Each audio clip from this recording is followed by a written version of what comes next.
ఇలా సుమారుగా 43 రకాల అధికారులు మీ గ్రామంలో ఉంటే మీకు మంచి జరుగుతుందా, ఆదోనిలో ఉంటే మంచి జరుగుతుందా? మీరే సమాధానం చెప్పాలి. చాలా మంది అడిగినా చెప్పినారు, తమ్ముళ్ళు చెప్పినారు, పెద్దలందరూ కూడా మాట్లాడి చెప్పినారు. ఎందుకు మండలం? మండలం ఉంటే అధికారులు ఉంటారు, మనకు పరిపాలన ఉంటుంది. ఒక తమ్ముడు చెప్పినాడు, స్కూల్లో పిల్లలు 10వ తరగతికి ఆగిపోతా ఉంటే ఆడబిడ్డలు కాలేజీకి వెళ్ళలేకపోతున్న పరిస్థితి. మండలానికి ఒక కాలేజీ పెడితే తప్పనిసరిగా ఇక్కడ కాలేజీ వస్తుందా లేదా?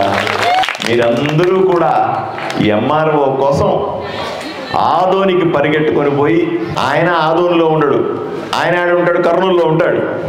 ఆడు దొరక్క విని వినక వాడికి చిన్న చూపు. మన గ్రామం నుంచి వెళ్తే చిన్న చూపు, ఎవడు చిల్లరిస్తాడని చూసుకుంటుంటారు, పట్టించుకునేవాడు ఉన్నాడు. రెవెన్యూ పనులు ఒకటి కూడా కావు. ఎంతో మంది ప్రజలు నన్ను వచ్చి ప్రజా దర్బార్లో కలుస్తూ ఉంటారు.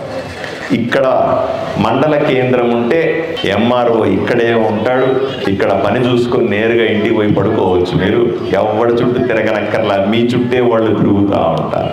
ఎంపీడీఓ ఉంటాడు, గ్రామీణాభివృద్ధికి సంబంధించినటువంటి ఆఫీసర్లు ఉంటారు. మండలం అయితే హాస్పిటల్ డాక్టర్లు వస్తారు.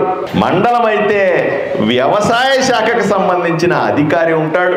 ఇలా సుమారుగా 43 రకాల అధికారులు మీ గ్రామంలో ఉంటే మీకు మంచి జరుగుతుందా, ఆదోనిలో ఉంటే మంచి జరుగుతుందా? మీరే సమాధానం చెప్పాలి. కాబట్టి ఇది జరగాలంటే మనమందరూ కదిలి రావాలి.